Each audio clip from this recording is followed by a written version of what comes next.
All right, everyone, welcome to another episode of I Can Do This All Day. I'm Dan, the part-time Avenger, and that is Mark, the resident Jedi. Hello there. Today, ladies and gentlemen, boys and girls, we're taking a little deviation from our normal, I'll call it nerdscape of movie references, right? We did a little deviation. We banked left to touch Top Gun and Maverick. And now, due to sad recent events, we're recording this on June 9th. We've decided, we got into a little bit of a discussion. We said we can't talk and not have microphones around anymore. That's just a waste of time. We with Ray Liotta's passing, RIP, we decided that we both enjoy gangster movies. So we do a top 5 gangster movies, a Ray Liotta tribute, if you will. Given Ray Liotta is not in all of these movies, I'm sure that we'll argue the value of his performance in the one movie that we both know is on both of our lists and he's in it. But I just thought it'd be a fun topic, and who doesn't love a good gangster movie? I mean, come on. So I just want to chime in really quick. I used to think that I was really into gangster movies, but actually doing the research as to what movies I watched, I think I only watched a small handful of them. So I was like super jazzed about this episode, and I was like, all right, great, I'm going to have so many on this list. But came into a problem as to, well, what do you consider a gangster movie? Because I put in gangster movie in Google, and there were some titles that just did not make sense to me. So I think we're going to discuss that right now. Yeah, no, I think that's good. So talk to me about the titles that popped up for you and what threw you wrong. We'll kind of circle around how we both landed on this is a gangster movie or this isn't.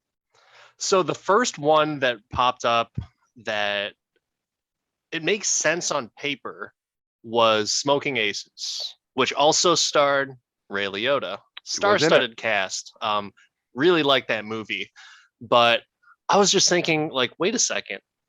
Like, this doesn't fall under gangster movies. But sure enough, there's a lot of, as you would say, a lot of organized crime in that film. And it wasn't all American organized crime. I mean, they were going international on this bitch. So that was the big one. And then it opened up like a floodgate of things. Like, what were some of the titles that you saw that you may have thought like, maybe this is a gangster movie, or yes, it is? When I was doing some research, and I'll check myself, like I'll have my idea, then I'll just go to the lists, right? And not copy them, but just be like, did I forget anything? And there was a bunch of like Japanese movies about like Japanese gangsters, which I'm like, I haven't watched them. They haven't even touched my zeitgeist. Respect to them. Luckily, this podcast is only about our opinions, not about really facts. But there was a lot of older movies, black and white movies, gangster movies, as I call them. And I mean, you know, they're off the great movie ride, and they're off my list too. Like, no, thank you. I enjoy a good Bogart movie, but I'm not about the old Scarface. I'm about the new Scarface. Right. So when you say old Scarface, you're talking about like what, 1939 type of movies, or what? Yeah, I think that was some 39, 38, that something like that. But yeah, that one, the one they called Scarface, that was nothing like the Al Pacino movie. Okay, got it, understood. So I just thought, you know, when I heard gangster movies, and that's or like, you know, I just immediately think mob. And when I think mob or mafia, I think Italian. That's the only thing that pops up. But you bring up a good point. Like you said, like Japanese gangster movies. I mean, that made me think of like Sean Connery and is it Wesley Snipes and Rising Sun. Like, what fucking movies? Like, I don't know which ones to pick and which ones would really rank on my list. I think I have to go with what logically makes sense to me, is that they're all like the Italian American type of gangster movies. But there is one that I have on my list that is flat out gangster, but it doesn't necessarily state that they're like, you know, Italian mafia. So I don't know. What else do you think about that, Mark? So when I was going through this and I argued with my wife a little bit about it, like not argued, debated, talked, whatever, because the heavy demarcation line is right. Is it a heist movie or a gangster movie? Right? Like I'm like, well, is the Italian Job a gangster movie? Because that movie's amazing.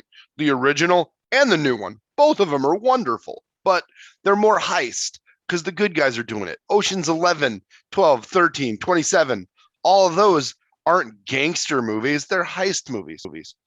The demarcation for me is the Tarantino verse. You've got your Pulp Fiction, you've got your Reservoir Dogs, you've got your Jackie Brown. All of them have a negative, like bad guy, organized crime element to them that leads the progression of the plot. That's a gangster movie to me, and that's what I used as my measurement. And I'm sad to say it's like this close to putting Pulp Fiction on my list. It's one of my honorable mentions that we'll get to later. Yeah. Spoilers, but in general, yeah, that's how I kind of picked the definition. That's where I made my mark. Okay, so even if I'm not saying I don't know why I'm bringing this up because they're not on my list anyways, but what if it was like a good guy as an antagonist, whether it was like a cop or something like that, but then obviously they're going up against the mafia. And there's one that is like kind of teetering on my list right now. Like if you give me the green light on that, I think I'm going to put it on. I mean, I'll give you the green light if you can make a case for it. Really, this is just for you, for me. I think that if I know the people that listen to this podcast, they've probably seen most of these, but I think it's fun to debate where they sit, where some of the good parts are, and you know, I'm excited to actually look at more of a non-arbitrary Dan and Mark measurement. Since we talk about Rotten Tomatoes so much, I'm interested to see how Rotten Tomatoes judges our lists a little bit.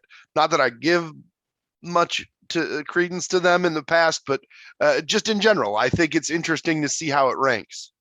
So why don't you lead the charge on this? This is your brainchild. Let's get into some dirty business here.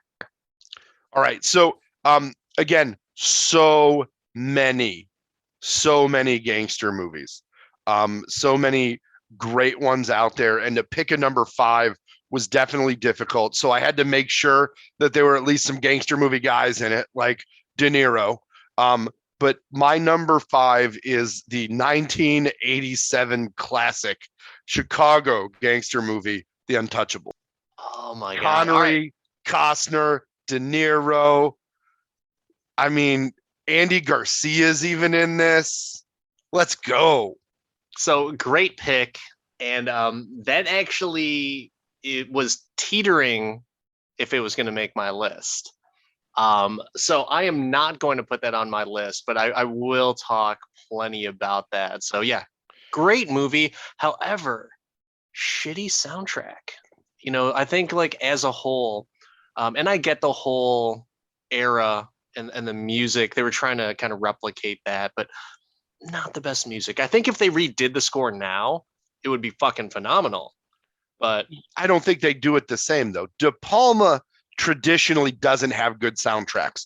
Another gangster movie, Scarface, the Al Pacino one, has a terrible soundtrack as well. It's just the director doesn't put a lot of budget into sound. But this movie for me, and the why behind it making my number five, and spoilers, it bumped Scarface from number five because I just feel like this is more classic. It hits Chicago so hard, which, you know, near and dear homeboy in that regard. And I feel like this, from a rewatchability perspective, I could watch this a ton and have watched it a bunch. Like, I don't remember the first time I've seen it, but it's one of those movies where I'm like, oh shit, that's the Untouchables. I'll totally watch it.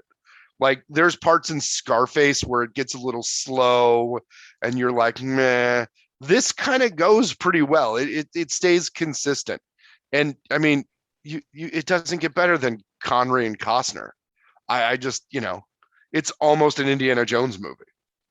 so I really dig this movie as well too. And one thing that really stood out to me is when Sean Connery gets gunned down. So that was the first time I'd ever seen Sean Connery die.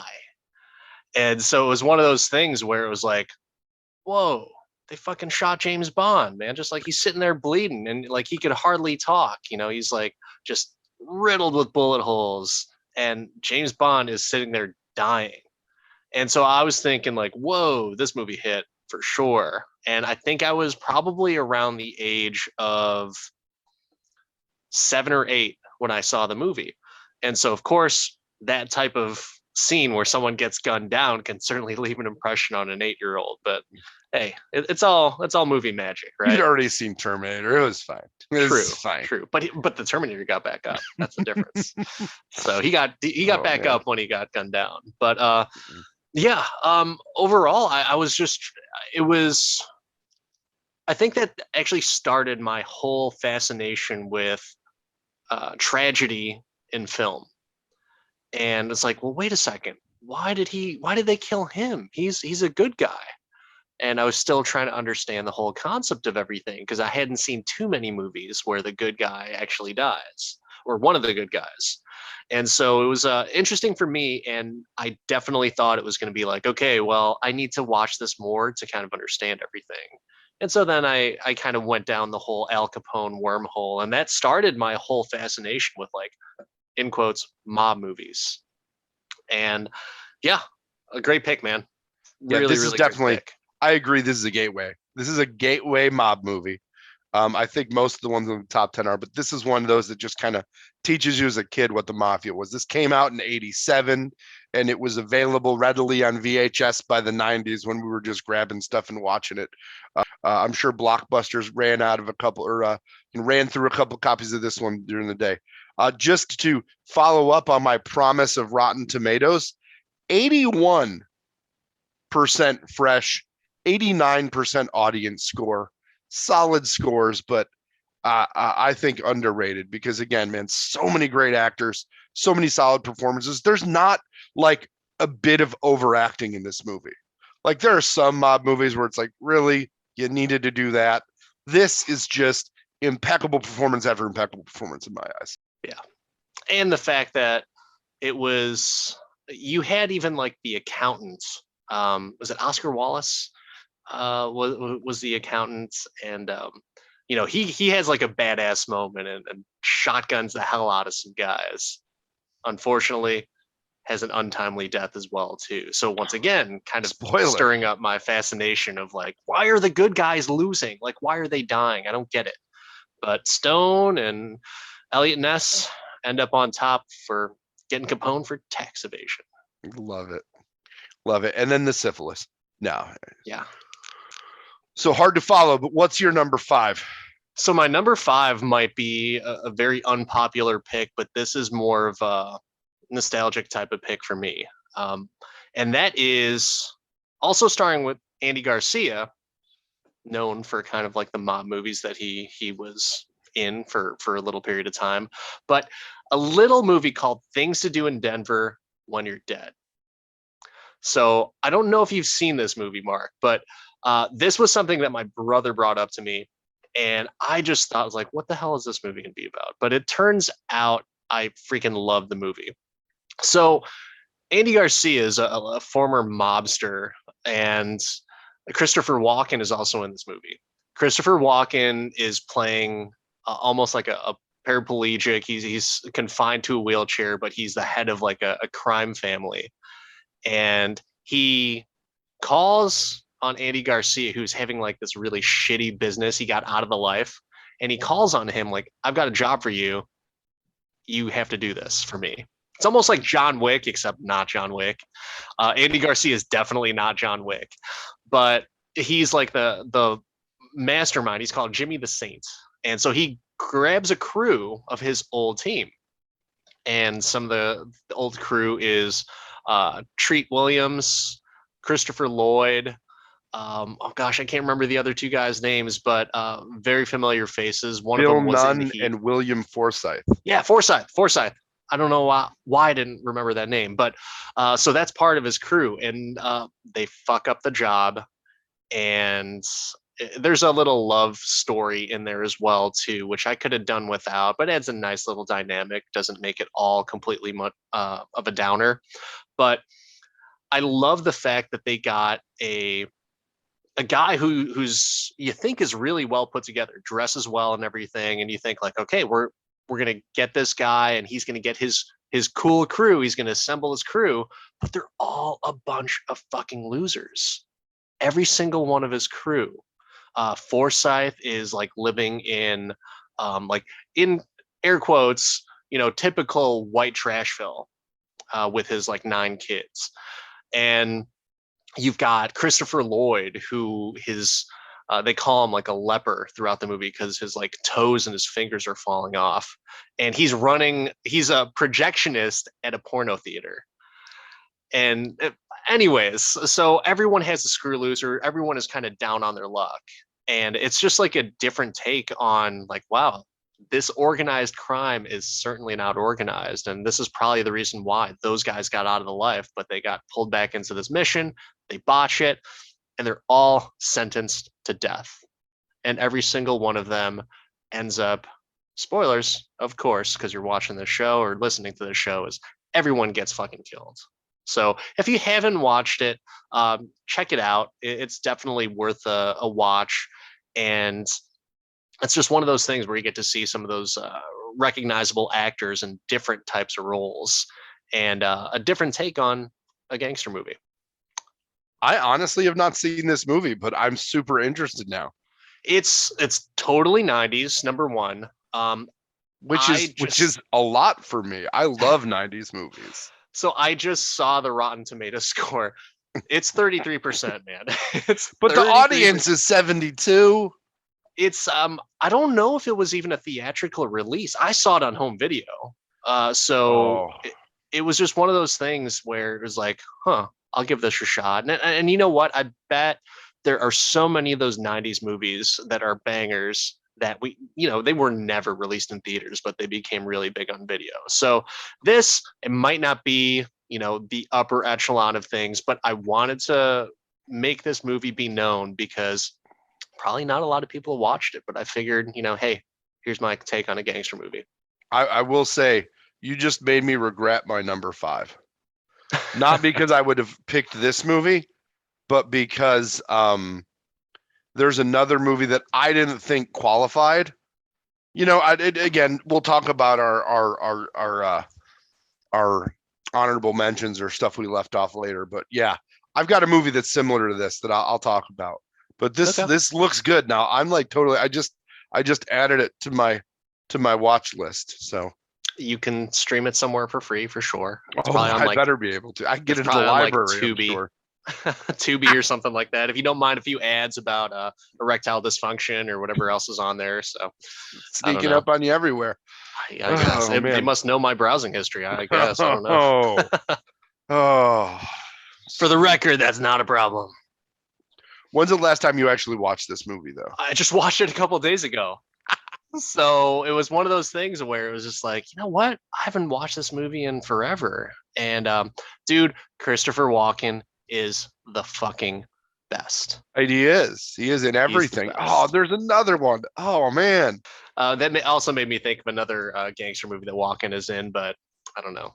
I got it. My honorable mention list might be as good as my top 10 list. Yeah. All right. Anything else you want to say about this one? No, man. Just check it out. You sold me on a movie to watch, so I'm really excited. Check it out. It's totally 90s. If you love Walken, you're gonna love it.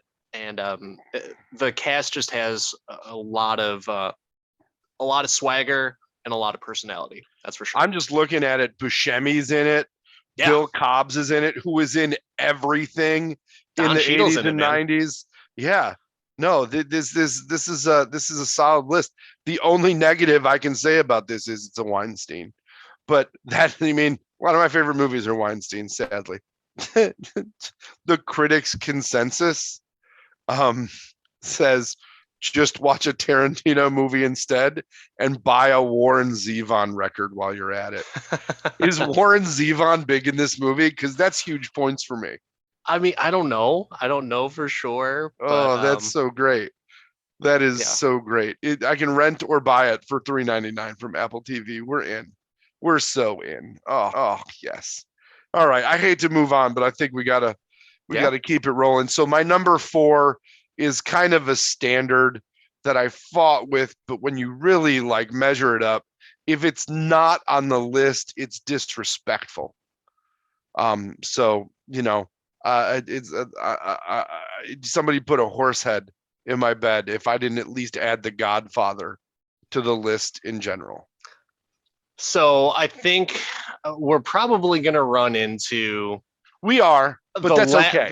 The next movies. I think we will probably have the same list. If the same 4, I think so. I'm interested to see that. We can crosstalk that. That's okay. Fine. So yeah, so, Godfather. Godfather, for me, this is what I'll say about it. Cast, amazing. Story gets you through all 3 movies.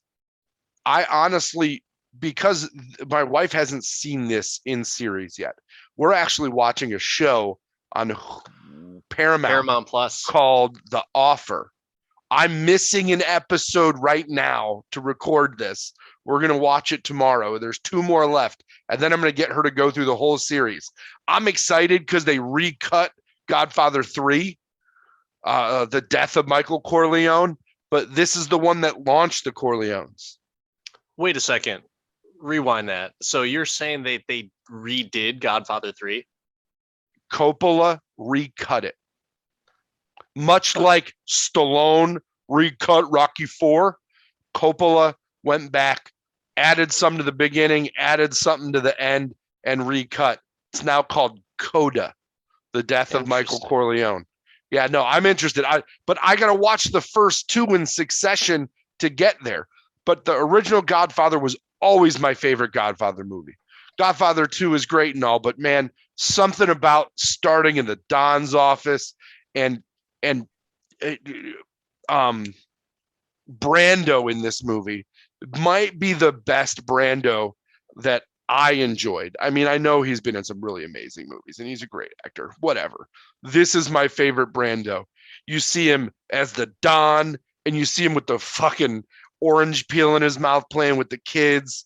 It's just such a great movie. And this show, The Offer, highly recommended because it takes you through the process about getting the movie made and just points out and shows more appreciation. Another small reason I was like, oh yeah, we totally got to do a gangster movie podcast. I heard nothing but awesome things about that show, and I just canceled Paramount Plus. I just couldn't swing the $4.99 a month, but it looks like I'll have to pony up again. It's 100% worth it in my eyes. That's a good rental, That's like $4.99 is a good rental. So it's like, all right, yeah, I'll take a month on to kind of once that show is done, I'll resubscribe. That's how I do some streamings too, though, man. I'm with you 100%. So I do use it to try and get my kid to watch any Nickelodeon shows I used to like, but it doesn't work that well. So Godfather isn't one that you watch all the time, but it's always amazing when you watch it. And it's one that it's hard to pick it up in the middle because you normally end up in Sicily and you're like, oh, not this part. But like the rest of it is just so clean and amazing. But that one low piece, the Sicily piece, is the reason that it's number 4 for me. But 97 on Rotten Tomatoes, 98 audience score. I can't fight that. It's just a fucking great movie. So I was never a big Godfather person until college. So remember a few episodes ago when I was talking about the one college professor talking about Top Gun and their theories. So we watched Godfather, the first Godfather, as part of our class.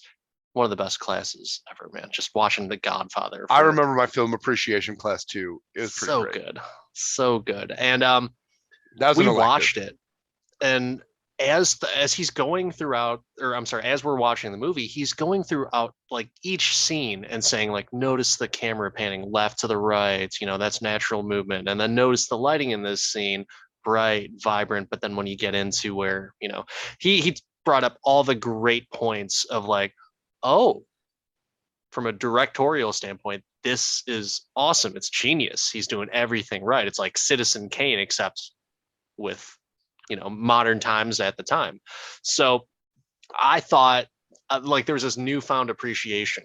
And my dad was always into The Godfather. My brother was like big into The Godfather as well too. And I never understood it because I was so young. And then I, I got it because someone explained it to me. It wasn't just like, why did they shoot that guy? Like what's so funny about that scene? Uh, once again, I was way too young to be watching it, and I was more interested in Tommy guns and shotguns than the actual plot points.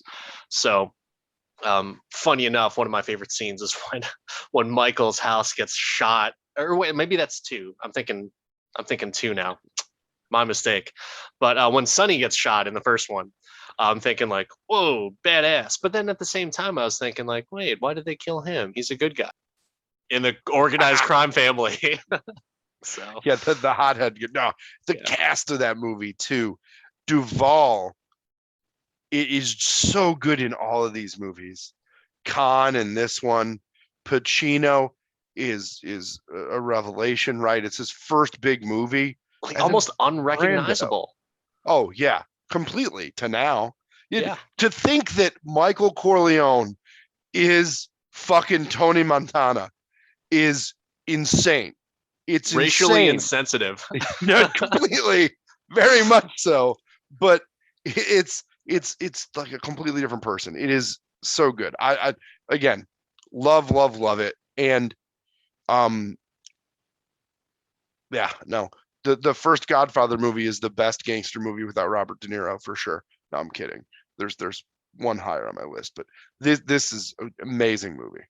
Amazing. And you knowing this that I just heard, you need to spend that $4.99 because you will love the offer. It's the best thing I've seen Miles Teller in since Maverick. It's like the only thing you've seen him in since Maverick.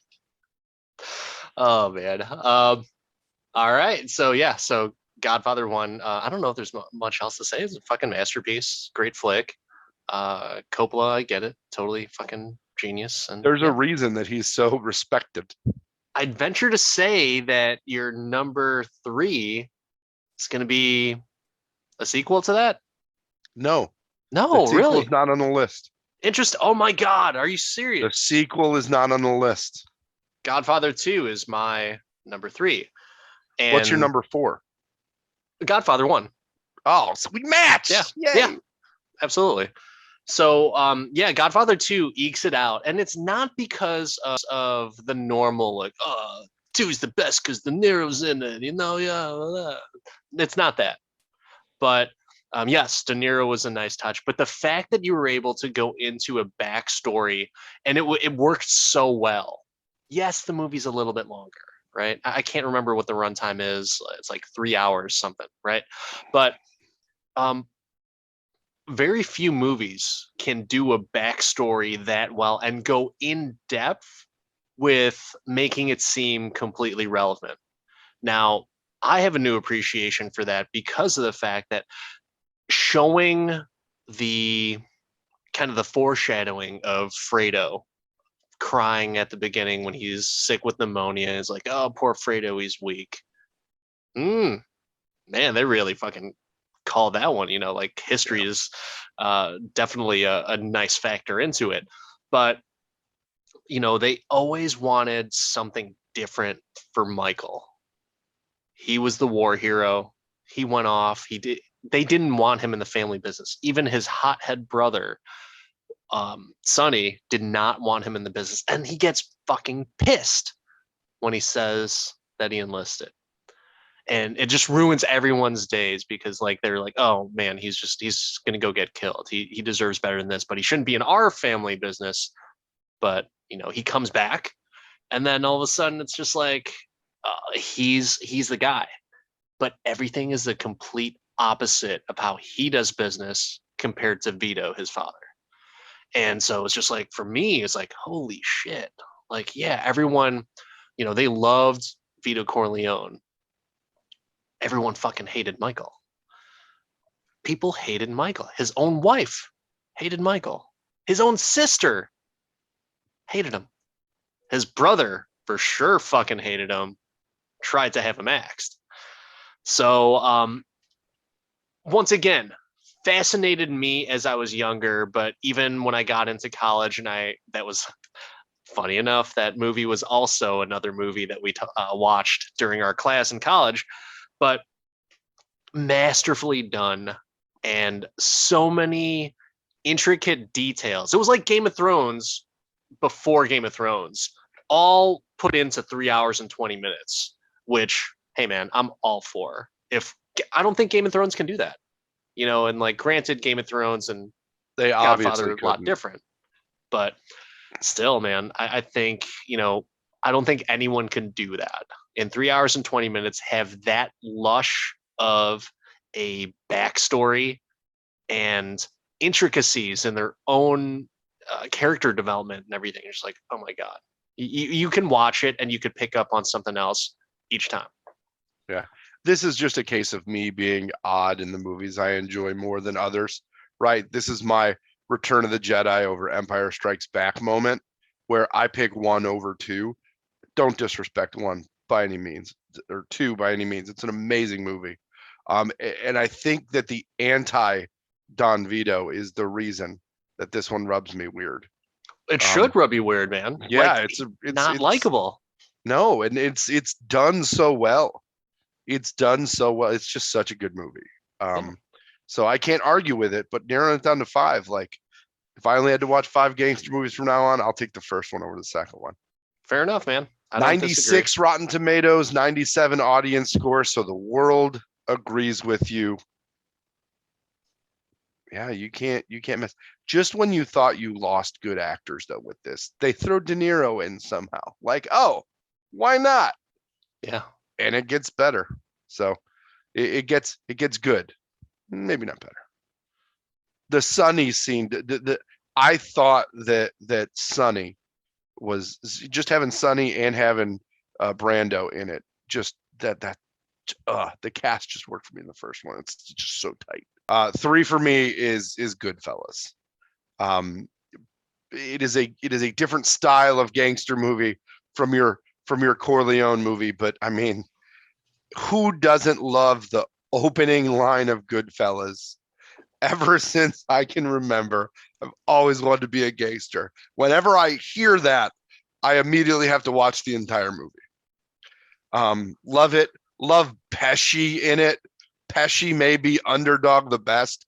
Given this is Liotta's show, it is the reason we know who Ray Liotta is outside of Ray Kinsella's dad in Field of Dreams. Talk about a 1-2 punch of movies. That guy had a good 2 years. Field of Dreams, then bang, Goodfellas. But this is, for me, I just love Goodfellas and will watch it repetitively.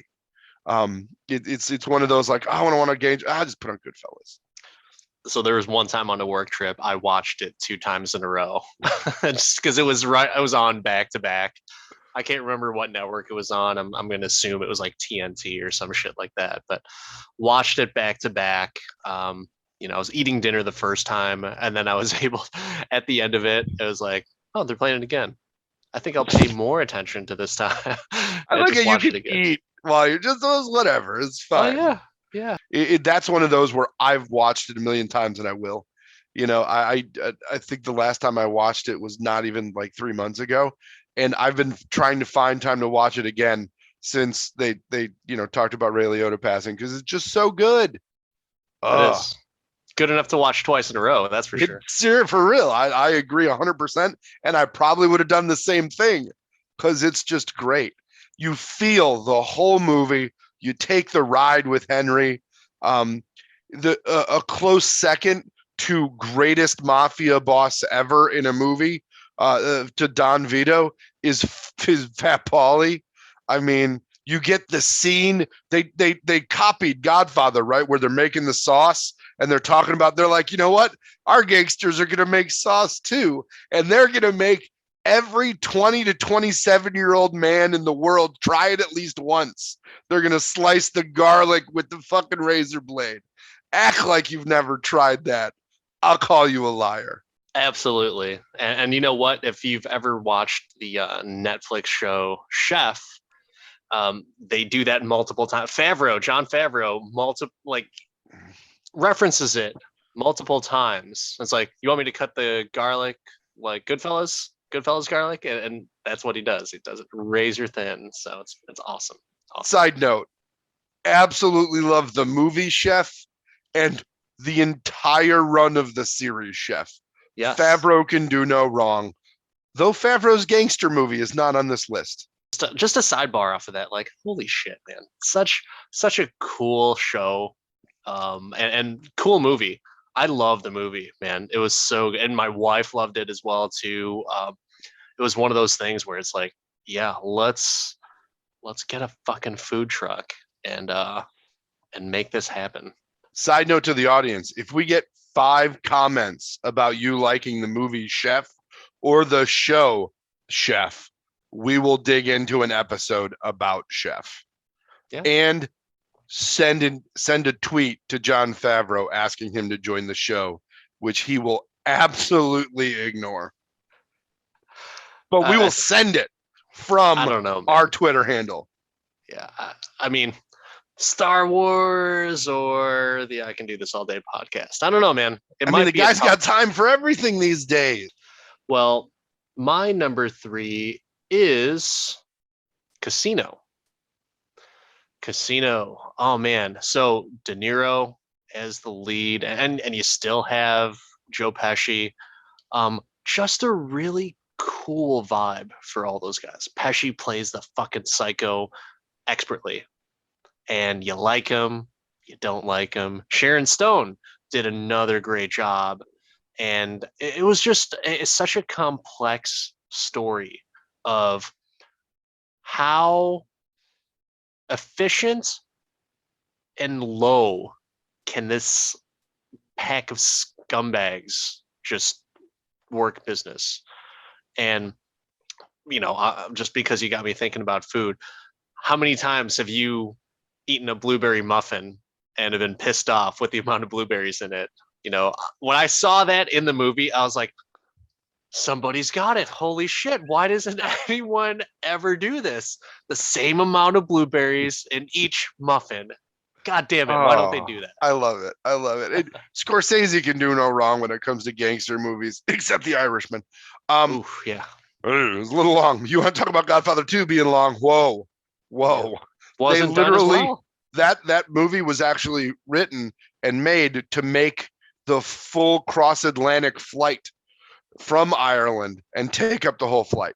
But no, you're dead on with the cast. De Niro. I don't know which Pesci is scarier, Casino Pesci or Goodfellas Pesci, but Pesci's gonna kill you regardless. I would venture to say that Casino Pesci is more dangerous because you could be his friend, but he'll fuck you. Which Pesci dies worse? Ooh. I think you have to go Goodfellas, right? Where he thinks he's getting made? Yeah. I don't know, dude. Pesci in a hole with his dead brother getting buried in the desert. You know what, man? Like, you live by the sword, you die by the sword. But when you think that you're you think that you're like, after all the years of fucking just kissing their ass and doing all the dirty work and beating the shit out of people, I'm in. I've got my boys too. I'm gonna let them in on everything. Like, I'm a made guy, and then you walk in and he doesn't even see it happen. That's the thing that sucks. Mm-hmm. All he hears is boom, goes to black. That's it. The question is, did they bury him with his shine box? Another great fucking scene in that movie. Frank Vincent in both movies, by the way. Yeah. Oh man. No, I have no complaints on Casino whatsoever, obviously. Sharon Stone, though, like, I just want to talk about her really quick. I think this was after Basic Instinct, if I'm not mistaken. So she was, but she was still very, she's still very attractive now, but she was still like a dime piece in Casino. And the fact that her character, very much like Wolf of Wall Street, Margot Robbie and Wolf of Wall Street, she's like, oh my God, I have to have her. She's just gorgeous. Gotta have her. And the fact that she can't get her shit together, and she goes back to her pimp, and then she goes to Pesci, and then it's just so heartbreaking in a normal person's mind that like, why does this happen? And then you step back and it's like, because all of these people are shitbags. They are scum. They're criminals. So have at it. Like if you watch the movie in that perspective, you're like, oh yeah, okay, no problem. Scumbags are going to hang out with scumbags, and like you attract the people that you kind of act as. So No, and I it's agree. how it I is. agree. What does that say about us? No, but you're absolutely right. After Basic Instinct, 92 to 95. But I think this is one of the few female tortured soul characters you get in gangster movies. Like you look at The Godfather, Tyler Shire, she's in the background. They don't, she's angry for a minute when they finally kill her asshole husband. But in general, right? Not a lot going on. Not a lot of female presence in your gangster movies. And this Well, Sharon Stone, I think, in this movie is equal on footing to these guys. She's going shot for shot with Ace across the board. She's hustling him out of money and giving it to fucking James Woods in this movie. Right? It's got to be James Woods. Honestly, casting again in this movie is why it's so amazing because, of course, James Woods. But when you could get Don Rickles in a gangster movie and it's believable and awesome, Don Rickles is the most underrated performer in this movie because he's just like, yeah, and he's just the yes man, and it's fucking Don Rickles. Oh, it's so great. yeah. No, it is. But you're right though. I'm trying to think of like a strong female presence, and there really isn't that many. Now, Diane Keaton, you can say, yes, she's a female presence. Strong, I mean, she yelled at Michael a couple times and she took the kids, but This isn't Annie Hall, dude. Calm yeah, down. yeah. I'm Calm not down. I'm not saying that she was a strong female presence, but yeah, you're right. And Sharon Stone probably could pull it off. Now Talia Shire could have pulled it off, and she sort of does to a certain extent in the third movie, but she's more of like the laid back matron of the Corleone family, where it's just like, yep, I've gone through some, hey, they killed my husband, I'm here. Where else are you gonna go? No, Yeah. I agree. And this is one of those movies, I don't know about you, but this is one for me that I can watch from any part of it and just Yeah, enjoy it. absolutely. And I I would be remiss to say that if I don't see the blueberry scene, I will probably, like, if they're playing it again, I'll probably stick around for the blueberry scene, Oh or yeah. at Well, least I at the like the beginning scene where they just go back into the room and show this guy's watching this guy and that guy's watching that guy. And it's just so great. All of the reasons you outlined, no reason to dig deeper. Rotten Tomatoes gives it a 78. The audience gives it a 93. I side more with the audience. Goodfellas got a 96 on Rotten T though, which technically means it should be ahead of this, but not for me. Casino over Goodfellas, just because I love the Vegas angle of it. And this Pesci is scarier. He is. What a fucker, man. Seriously. And because I had seen this obviously after Goodfellas, but I was just like, I liked him so much in Goodfellas. I Yeah. don't like him as much here. And it was just one of those things where it's like I'm I'm very attached to certain people as certain character types, right? Like for example, Schwarzenegger, he's my action hero of all time, right? That's And shocking. yeah, I hate to see him in roles where he's weak or gets killed or die or anything, like even like in Terminator 2. I was like, man, they didn't have to kill him. They could have him stuck around. But Bro, he like gave it's you one the of those thumbs up. things. It was okay. Yeah. I can't think of any other movie where Arnold dies. No, there are some. They're not great movies, but whatever. But like you talk about like Pesci, where he's like, oh man, Pesci's a badass, and then he's a badass in this movie, but he's, there's such a 180 at certain points where it's like, I don't like you. I don't like you. You're a piece of shit. Why are you, you know, stealing your best friend's girl? Or Why That you're is shaking them down for money. that's the turn scene for Pesci, is when he's giving her advice. You shouldn't do that. You should be nicer. Oh, by the way, Yeah, it's funny though. Funny though. One of my buddies, he would always talk about like, yeah, just a baller move. Just get her to give you head. Like just you could be in Joe Pesci. Just get her to give you head. And he's like, he wanted to model his life after Joe Pesci and that was he character. short as well? And he wanted to find 6-foot blondes. Was that the thing? Yeah, but I mean, I wouldn't say that's the indicative factor. But Okay, is yeah, it some kind of indicative factor? It sounds like. yeah. Oh, Ew. the other thing that I'll call out in this movie and in Goodfellas was the traveling scenes were amazing, right? Yeah. Like whether it's the car switching, whether it's the back and forth, whether it's I had to walk across the fucking golf course and go this way and turn that way, all that shit was so good in these movies, and I just loved it. These unlike like I said, uh, Scarface has that low scene, or has some low parts. Godfather has the Italy part that slows it down a little bit. These movies go fast. They even go fast when you're moving places because they just keep going. I love both of them. What's your number two? What do you got? No, my number two was Goodfellas.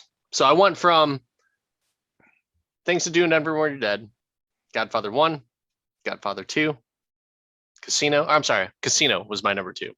Casino was my number 2. And then Goodfellas is my number 1. So we didn't miss one for you, did we? No, because I started with the Untouchables. Yep. Then I went then I went Godfather 1. Mm-hmm. I went Goodfellas. I went Casino as number 2, which Casino was your number 1? No, Goodfellas is my number 1. My number 1 is newer. The Departed. So I'm glad that you brought that up because it's a very good movie.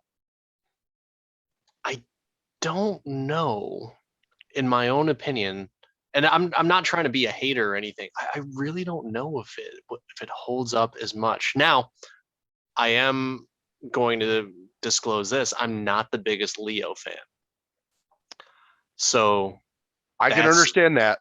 Leo, to me, is the least consequential actor in the entire movie.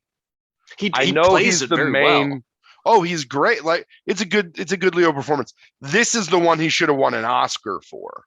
But there were too many other amazing actors in this movie to do it, right? But for me, Damon, you got the under character, right? The guy that you're like, oh, he's gonna be, oh my god, he's so terrible. You got Leo, who, whatever with Leo. He did a good job in this movie. I think we're both anti-DiCaprio because of all the Teen Beat covers he did when we were in our formative years. But Nicholson in this movie, I can't even. He's great. Might be one of my favorite Nicholson performances. But then you get Wahlberg. Wait, time out. What? Mark Wahlberg and great performance should never be in the same No, I said one of Nicholson's great performances. Okay. And then you get Wahlberg being all Boston. He just lets it all fucking out. Full asshole Wahlberg. Like that's the Wahlberg I feel like walks around his house and talks to his family. Yeah. That's Marky Mark for real. You get Martin Sheen, who is just amazing. You get Baldwin, who's great in this movie. And then the person who steals this movie for me is Vera. How do you say her last name? Farmiga. This is her like coming out party. And then she just gets to get crazy weird after that. But she balances Leo in this movie and is amazing. She is good. She's a very good actor. And like, so, and I get it with the whole Wahlberg thing. It's a perfect role for him. It's like, who else can we call? Who's from Boston? Oh, the only Boston guy that they left out was John Krasinski, and I don't think he was famous yet. No, not even close to famous. But But everybody else, they got Martin Sheen, they got them all. yeah, I mean, it is one of those things where I I liked it. I liked it. I just don't know if it's still in that same caliber as the other movies. And maybe it's just it's like the whole almost like they don't make them how they used to. Maybe that's my reasoning for it. I like the old type of gangster film. Not too old, but I think that's just like Mhm. the golden age of it, and it's right there. It's not a glorified mafia movie. It is a visceral, real life experience through organized crime and heavy crime that I think just hits me weird. It not weird, but just hits you like, oh, these guys are self-medicating to the nth degree because they're not cool. Like Joe Pesci, just like, like they're not doing that. They're fucking having panic attacks while going out on these things. They're not thinking about broads and booze. They're like, oh my God, I'm gonna like it's such a good movie in that regard. And who hasn't said, are you a cop? So all I could think of is just Wahlberg typically just when he says his lines, it's like he just ran a mile. He's always tired or like like it's so funny just hearing him say some of his lines like maybe maybe not, maybe go fuck yourself. It's just like Wahlberg is just like he it's just how he executes his lines and just like um I think Mark Wahlberg, and maybe I'm not. I'm just thinking people think he's a great actor, but he's not a great actor. No. He's just Mark Wahlberg, and I like his movies. Some of them, like in his performances, they're funny, or they're they are what they are. I liked him in this movie, but I just don't think of him as like the A list. And so, as you're going down the list, like you've got DiCaprio, Damon, Nicholson, Mark Wahlberg. Like, oh, hold on a second, I can't Well, let this slide. you also got to cough Alec Baldwin in there too. Like Baldwin I is was enjoy the Alec shit, Baldwin. man. Yeah, I mean, He's a fantastic actor, though. Historically, fantastic actor. I Sure, do he's certain. enjoy Hunt for Red October. This is one where as we talk through, it's not just a mafia movie. It's a gangster movie, and this is just so hardcore. And you talk about and for DiCaprio, like you're talking about, DiCaprio, for DiCaprio not to be standout because everybody's so strong and there's like 6 performances deep in this movie that are strong enough to just balance it. Um, I'm just I can't get enough of it, and that's why it's my number one. I could watch this from any point in the movie. I have watched it back to back in the past for sure, and this is one I can turn on anytime. But Rotten Tomatoes, I think, agrees more with you, 90% with a 94% audience. But that It's Jack good. Nicholson scene where he's sneaks up behind him again with the picture of the Yeah, I mean it's a good movie. So I own this movie, but I've watched it probably maybe 3 times, maybe.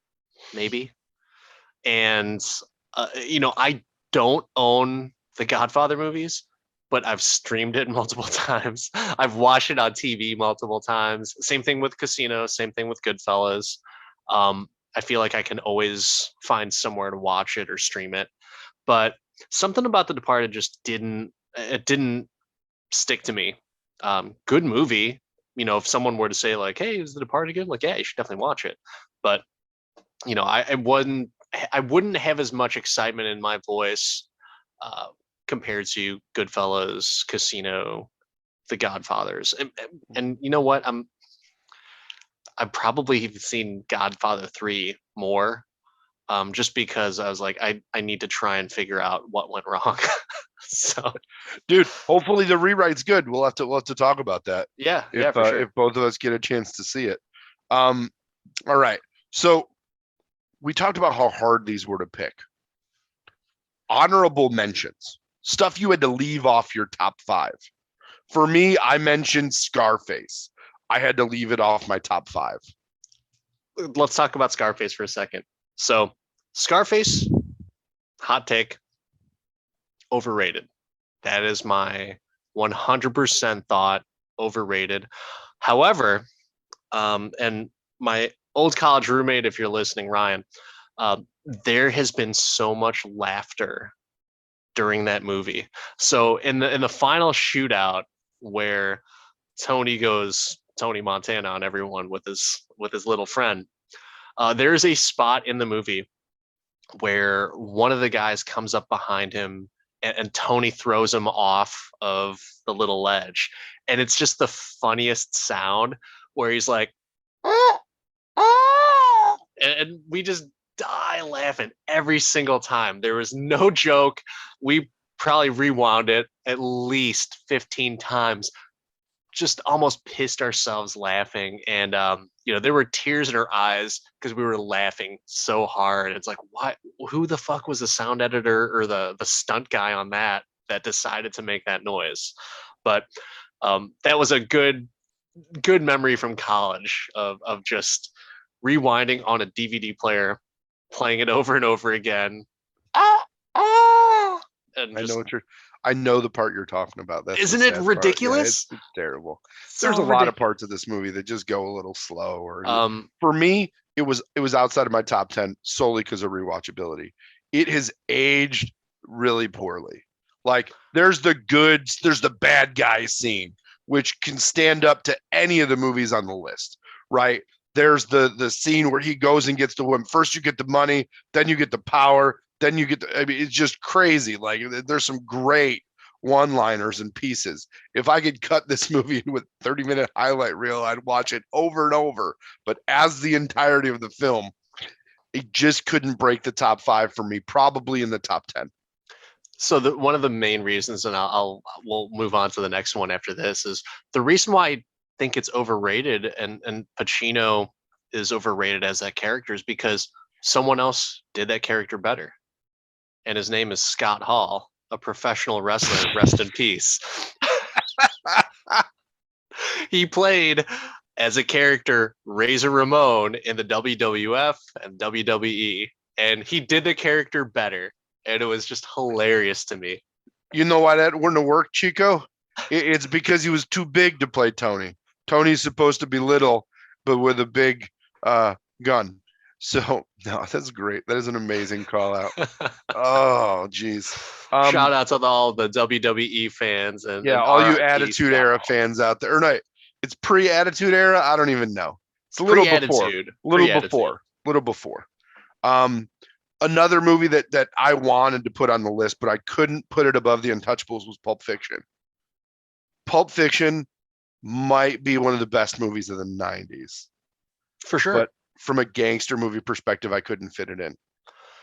It's tough though, because is it so the two gangsters are 3 if you count Marcellus Wallace. Yeah. Who doesn't like to be fucked. We found that out when he met the Gimp. And I don't know, man. I think it's just I mean, there's hitmen, right? But then you kind of open up the doors because like who else do hitmen work for? They have to work for some type of a fucking gangster, right?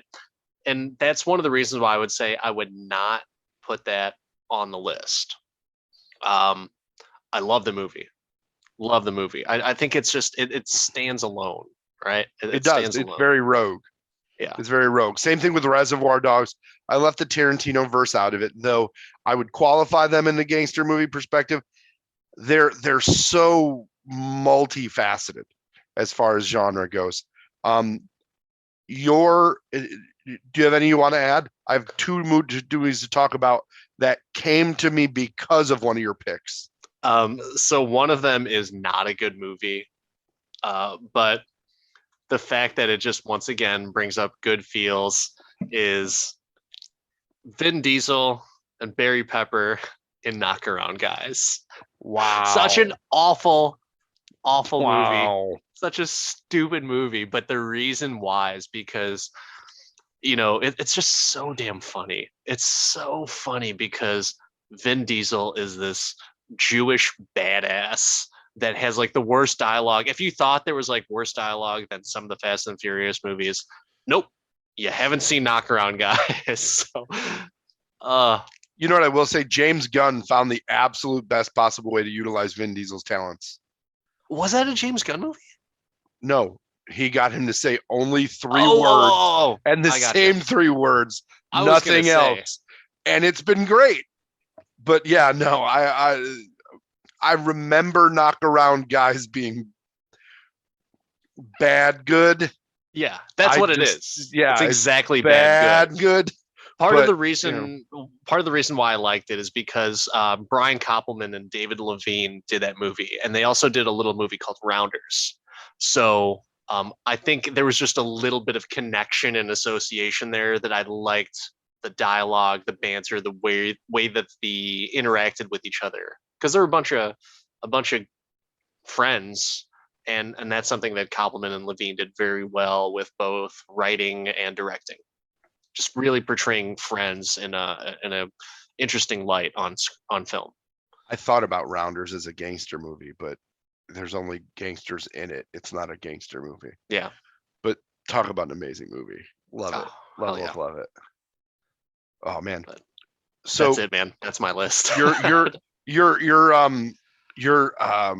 things to do in Denver when you're dead, being a terrible B movie reminded me of my all-time favorite B movie that technically is a gangster movie. Came out in the 80s. I don't know if it saw theaters, but it was on video cassette like crazy. Rick Moranis, Steve Martin, My Blue Heaven, the sequel to Goodfellas. So that was actually on my list of titles. I left it off just because I was like, okay, well, I mean, I've got fucking Knockaround Guys on there and things to do in Denver when you're dead. I thought it would have been almost like, come on, are you even taking this podcast seriously? I'm upset. Remember when I had this face when you were talking about that? I'm like, how did I leave off My Blue Heaven? I do like that movie. It's so funny, Steve Martin. Steve Martin can do no wrong. That guy is talented and he's fucking hilarious. But yeah, I love that movie. And I just remember every time, still to this day, I think in my head that, like, you know what? I never used that Steve Martin line in that movie. As I'm walking through the grocery store, going down the frozen food aisle, going up to some random woman and just say, you shouldn't be in this aisle. You could melt all that stuff. So funny. So funny. Arugula. It's a vegetable. So ridiculous, man. Oh man. Yeah. I like it a lot. It's a Thanksgiving movie, if you didn't know. It is. There are very few Thanksgiving movies. This is a Thanksgiving movie on account of all the gangsters that went to America and then got kicked back out. So, all right, you just totally made me think of something else because you said Thanksgiving movie. And this is technically a gangster movie. And it does star Mark Wahlberg. And it's can't be good. Four Brothers. You ever see that movie? I like that movie actually. It's a pretty funny. Badass movie. It's a good movie, good sound, fantastic soundtrack, and I like that movie. And a few buddies that I used to work with, we'd always quote it and everything. I'm not a big Wahlberg fan, but it had a very cool story, and the fact that they had these like 4 reject hoodlums getting in the middle of, or trying to solve their stepmother's murder. So yeah, anyways, that's it. I got one more to throw your way, and it's kind of an indie movie. I don't think it says it hit the box office, but it might have been for 5 minutes. You talked a bunch about Walken, and it reminded me of this movie, not because of Walken, but because of Chaz Palminteri, or Paul, however you say his name, that we left off many good gangster movies or mafia movies that include Chaz. Yeah. But Crazy Ricky Schroeder's in it, and Walken does a great Walken in this movie, talking about lions. But have you ever seen Pool Hall Junkies? Yes, that is a good movie. Ricky Schroeder was in that. Ricky Schroeder's the yeah, I completely he's the forgot about him. professional pool player. Yeah. So I have seen that very good movie. It's been a while. It's been a very long time since I've seen that movie. But man, there's an entire list of Walken, and like a majority of Walken's resume is probably him as a gangster. And he shows up for 5 minutes in those movies sometimes. Yeah. And it's just, I mean, this movie, there's 3-4 scenes with Christopher Walken, and it's just, he anchors the movie in such a great way. Not to sell it more, but Allison Eastwood's in it. You know, for those of you that don't get enough of that, and I don't know if it's pre or post, it's after Urban Legend, but Michael Rosenbaum is in it. For those of you, yeah, Rosenbaum's pretty solid. Yeah, I think he's a funny guy. Rosenbaum has a podcast that it gets a little bit into the deeper side of things. It's actually called Inside of You. So that was an intentional plug for Michael Rosenbaum, but a lot of friend cool, of the podcast apparently. A lot of cool guests that he has on there. Some really cool interviews that he does with everyone. But yeah, Rosenbaum's awesome, man. That guy's hilarious. Underrated actor in my opinion. But he was also in Guardians of the Galaxy 2 as the dude that looked like Iceman but wasn't Iceman. Love it. Love it, love it, love it. Yeah, but that one was written, directed, and starred in by the same person, which you don't see very much anymore. But solid B movie. It had a 562. Wait, what was the budget? That was the gross it made. So it didn't make any money. But Pool Hall Junkies, kind of a rogue mafia movie a rogue gangster movie, just because of Chaz. 33% Rotten Tomatoes. I think I've got I'm right on you with Things to Do in Denver, but 88% audience score.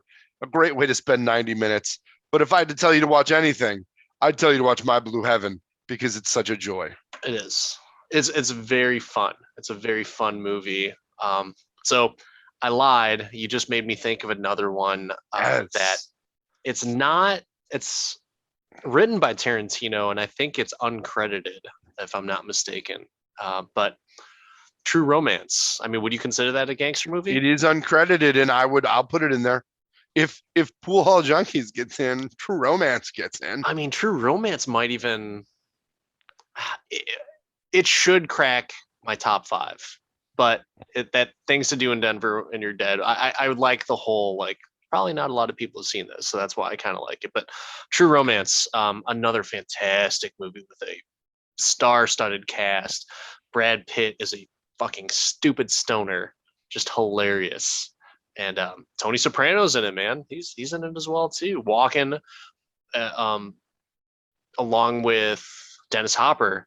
Probably the best scene in that movie is between Walken and Dennis Hopper. Yeah, so. No, I wouldn't disagree. And I love how you're ignoring Iceman, Gary Oldman, Patricia Arquette, and Christian Slater. Rare Chris Penn movie, R.I.P. Yeah. Tom Sizemore, R.I.P. Wait, Sizemore's dead? I thought he was, isn't he? Well, his career's dead, but he's not dead, I don't think. Samuel L. Jackson's in this movie. Michael Rappaport. Like, yeah, it's a gangster movie. It is such a good movie. And Sizemore's not dead, by the way. Since we're on a roll, Balky from Perfect Strangers is also in this movie. Oh man, dude, this is so much fun going into this wormhole or rabbit hole of gangster movies and kind of just talking about, you know, some of the side stuff here. But yeah, anything else you got for us? Along with Bronson Pinchot, Mary Louise Ravencroft, also in True Romance. She's the maid in 2.5 Men. So you want to end on a high note. There you go. Watch it for the cast, people, because that's what we do. If the cast is people you like, you're going to like the movie. That's why Steve Martin can do no wrong. and that's why there's no bad Steve Martin movie. Mark, no, I think that's pretty much it, man. I had such a good time doing this, but as far back as I can remember, I always wanted to be a podcaster. Till next time, we will see you. And this has been another episode of I Can Do This All Day. As long as everybody can like and subscribe all day. Let's go. Comment again for reviews on that other movie we talked about. Interaction. And we'll hit up Favreau. Let's go. We'll see you next time, everyone.